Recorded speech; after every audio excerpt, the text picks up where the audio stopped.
वो वाला जो एक लाइन थी ना, उसको कई लोग समझ पा रहे हैं, कई लोग नहीं समझ पा रहे। वो ये सोचते हैं कि भाई पैसे को नाली में बहाने से अच्छा, या वो जब उन्होंने वो कहानी सुनी मेरी आईआईटी कानपुर वाली, तो उन्होंने कहा कि यार वो दाल को नाली में क्यों बहाना है, किसी गरीब को खिला दो ना। अगेन हम सही गलत के कॉन्सेप्ट में चले गए ना। हमें सिर्फ ये देखना है कि किस कॉन्टेक्स्ट में बात की जा रही है। There is nothing like right and wrong. मतलब ये आप जाकर के उनको क्यों बोल सकते हो कि भाई इसको नाली में नहीं बहाना, आपको यही करना है। उनके हिसाब से वो बासी हो गया तो बासी किसी को भी नहीं खिलाना। अगर उनको किसी को वैसे भिखारी को भी खिलाना है तो भाई उसको बासी क्यों खिलाएंगे, ताज़ा खिलाएंगे ना निकाल करके। So the point is very simple. उसका जो बेसिक फंडा है वो है बिजनेस से रिलेटेड। वो कॉन्सेप्ट लाइफ से रिलेटेड नहीं है, बिजनेस से रिलेटेड है। ऐसा नहीं कि हम जा करके पैसे को नाली में बहाने लग जाए, that does not make sense. But the idea is, अगर कोई बिजनेस करना चाहता है, that session was regarding business. IIT Kanpur में लोगों ने ये पूछा था कि एंटरप्रेन्योरशिप के बारे में बताओ। तो बिजनेस का बेसिक फंडा ये है, एक लेवल के बाद में जा करके आदमी अटक जाता है जब वो पैसे को खर्चने से पहले 1000 बार सोचने लग जाता है। सपोजिंगली अगर मेरा एक रेस्टोरेंट है और मैं ये सोचने लग जाऊँ कि यार जो केला है वो 2 रुपये का भी आता है, तो 10 रुपये का केला क्यों यूज़ करना है। तो 8 रुपये अल्टीमेटली तो नाली में बह रहा है ना। किसी को पता नहीं कि ये 8 रुपये, मतलब केले में फ़र्क नहीं पता लगने वाला 2 रुपये के केले में और 10 रुपये के केले में। बट जो उनका फंडा है, जो मैंने उनसे सीखा और मैं भी अपनी लाइफ में अप्लाई करता हूँ, कि जो चीज़ें नहीं दिखती वो भी बिजनेस में बिकती है। राइट। कि एक डॉक्टर है जो कहता है कि यार मैं अपना ये जो साफ़ सफाई की चीज़ें हैं नहीं करता सफाई, क्या फ़र्क पड़ता है। फॉर एग्जाम्पल एक डेंटिस्ट है, वो कहता है कि क्लीनलीनेस से किसको पता लगने वाला है कि ये मैंने 1 महीने पहले साफ़ किया था, 2 महीने पहले या आज किया था, स्टरलाइज उसको किया था या नहीं किया था। तो ये चीज़ें जो पेशेंट आ रहा है उसको नहीं पता लगने वाला, नहीं पता लगने वाला। ये सिर्फ उस डॉक्टर को पता है, उसके ज़मीर को पता है, उसके अंदर के इंसान को पता है, जिसकी वजह से उसका खर्चा भी बढ़ेगा, कॉस्ट भी बढ़ेगी। जब वो स्टरलाइज करेगा, वो सब केमिकल्स को यूज़ करेगा, तो पैसा लग रहा है, पैसा नाली में बह रहा है, जिसका किसी को दिख ही नहीं रहा, फिर भी वो पैसा जा रहा है। तो बिजनेस में अगर सक्सेसफुल होना है तो सिर्फ वो चीज़ें मत करो कि लोगों को दिखाने के लिए, कि पैकेजिंग अच्छी कर दी लेकिन अंदर प्रोडक्ट में कूड़ा भर के दे दिया। तब आप बिजनेस में लॉन्ग टर्म में सक्सेसफुल नहीं हो सकते। हो भी गए तो खुश नहीं रह सकते, तो बिजनेस बेकार है। वो एक ढांचे की तरह है, ताश के पत्तों की तरह है। तो अगर बिजनेस में आपको सक्सेसफुल भी होना है, पैसा भी कमाना है और खुश भी होना है, तो आपको ये समझना है कि कुछ ऐसा करना है कि अंदर भी इस चीज़ में my idol is in business and entrepreneurship, it's Steve Jobs. उनका मैंने पढ़ा, मतलब he is a kind of a person, he was a kind of a person जो सिर्फ बाहर से डिज़ाइन पे काम नहीं करते थे। लोग होते हैं शॉर्टकट मारते हैं कि बाहर से एक डिज़ाइन बनाया और चेप दिया किसी को भी उठा करके। ही was a kind of a person कि अंदर जो सर्किट का डिज़ाइन होता था उसमें भी इतना अंदर तक जाते थे, मतलब 1-1 साल 2-2 साल लगा देते थे सिर्फ अंदर के सर्किट को डिज़ाइन करने में कि वो अच्छा लगे। उनकी कंपनी में लोग बोलते थे, सर ये तो किसी ने कभी खोलना भी नहीं है ज़िंदगी में सर्किट, तो ये तो सिर्फ हमारे उन लोगों ने देखना है जो टेक्नीशियंस हैं।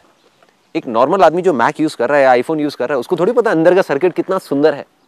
वो होता था कि नहीं भाई, कोई नहीं देख रहा, मैं तो देख रहा हूँ। तो अल्टीमेटली वो क्या कर रहे हैं, अपने पैसे को, टाइम को, सबको नाली में बहा दिया। But he has become the most successful entrepreneur ever. मतलब there is nobody like Steve Jobs in the history of the universe. और मुझे नहीं पता आगे भी कभी कोई आएगा या नहीं आएगा उस लेवल का। मतलब वो उस हद तक चले जाते थे चीज़ों को करने में कि जो नहीं दिख रहा किसी को भी, बट मुझे दिख रहा है तो मैं कुछ भी कर दूंगा। मतलब उन्होंने करोड़ों अरबों रुपया, करोड़ों बहुत छोटा वर्ड है, अरबों खरबों रुपया बहा दिया ऐसी चीज़ें करने में जो आज तक आपको या मेरे को या किसी यूज़र को पता भी नहीं है कि अंदर उन्होंने क्या किया हुआ है, और जिससे कोई फर्क भी नहीं पड़ता। अगर वो उसको नहीं भी करते, उसकी डिजाइनिंग में, अंदर की डिजाइनिंग में दिमाग नहीं भी लगाते, बाहर की भी डिजाइनिंग लगाते, तब भी वो आईफोन उतना ही बिकता जितना आज बिक रहा है। बट उसकी वजह से क्या हुआ, उनकी टीम को दिखा अंदर से, उनको खुद को दिखा।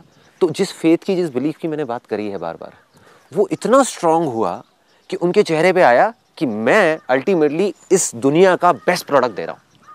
और जैसे ही वो फीलिंग आई, वो फीलिंग अल्टीमेटली लोगों तक पहुंची, उनको बताने की जरूरत नहीं थी।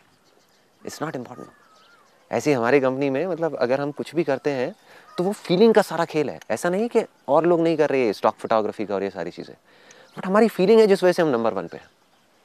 मतलब हम, जैसे एक हमारा जो अगर कॉम्पिटिटर है तो वो कहेगा कि यार एक काम करते हैं ना कि इस शॉट के लिए, एक शॉट के लिए ये इतना पैसा क्यों खर्चना है, ये काम तो 2000 रुपये में भी हो सकता है, इसमें ये 20,000 रुपये की इन्वेस्टमेंट क्यों करनी है भाई, कोई सेंस नहीं है। और सामने वाले को पता भी नहीं लगने वाला कि यहाँ पे 20,000 लग गया।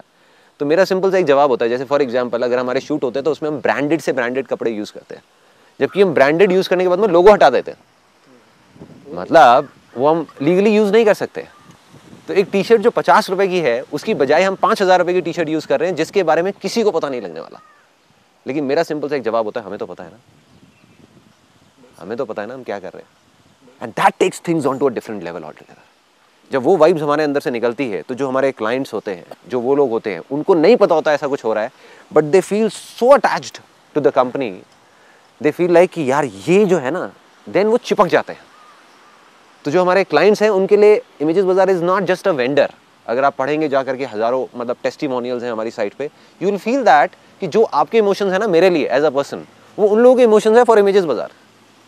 There are lot of people who can't live without images bazaar even for a single day. वो जा करके इतने बुरे तरीके से चिपक गए हैं। मतलब अब अगर हम अब अगर किसी वजह से हम बोल दें कि भाई साइट बंद रहेगी एक हफ्ते के लिए, आई एम श्योर कि हल्ला मच जाएगा कि हो क्या रहा है। मतलब now they are addicted to it. एक जैसे होता है ना कि अगर कोई आदमी कहीं जाता है किसी स्पिरिचुअल गुरु के पास में और वो उसका मन नहीं करता वहां से हिलने का, मतलब ये फील है कि यार मैं कनेक्ट हो गया हूँ, बस ये यहीं पे रहूं मैं, तो जैसे हमारा कर रहा है। हाँ फॉर एग्जाम्पल मे बी। सो ऐसे ही उस स्पिरिचुअल बिजनेस को और स्पिरिचुअलिटी को अगर हम मिक्स कर देते हैं तो बिजनेस ऐसा बन जाएगा कि आपको छोड़ने का मन नहीं करेगा। जो एक होता है कि कस्टमर को सेटिस्फाई करना, ठीक है सेटिस्फाई कर दिया बस बहुत अच्छी बात है, फिर तो बिजनेस हो गया ना। एक है कि उसको डिलाइट करना, कि वो एक्साइटेड हो जाए, वो कहे कि ये है। एक है उसको कुछ ऐसा करना which is beyond excitement and which is beyond delight, जो वो एक्सपेक्ट ही नहीं कर रहा, वो सोच ही नहीं रहा कि ऐसा कुछ होगा। The idea is very simple कि कहीं पर भी जा करके अपने को अटकना नहीं है, whether it's mind body soul spirituality business entrepreneurship और job whatever we are doing. As an employee हम हमेशा ये सोचते रहते हैं कि क्योंकि because I have been on the this side also and that side also, so I know कि एज एन एम्प्लॉई हम हमेशा ये सोचते रहते हैं कि हमारा एम्प्लॉयर हमारे लिए ये नहीं करता, वो नहीं करता, ये नहीं दे रहा, वो नहीं दे रहा, अरे इतना और कर दे, उतना और कर दे। बट कितनी बार होता है कि एज एन एम्प्लॉई हम बैठ करके ये सोचते हैं कि हम और एक्स्ट्रा क्या कर सकते हैं। इफ समबडी डज दैट, तो believe you me I am on the other side, मतलब that means I am an employer. वो चीज़ दिख जाती है, वो दिख जाती है। जो हम सोचते हैं ना कि नहीं दिखेगा, कि हम तो अकेले में करेंगे किसी को पता भी नहीं लगेगा, जब बॉस आया देखने के लिए तो सामने दिखाने के लिए बहुत सारी चीज़ें कर दी, वो भी पता लग रहा होता है उसको बॉस को कि ये कौन दिखाने के लिए कर रहा है, कौन अंदर से कर रहा है। और जैसे ही वो कनेक्ट बनता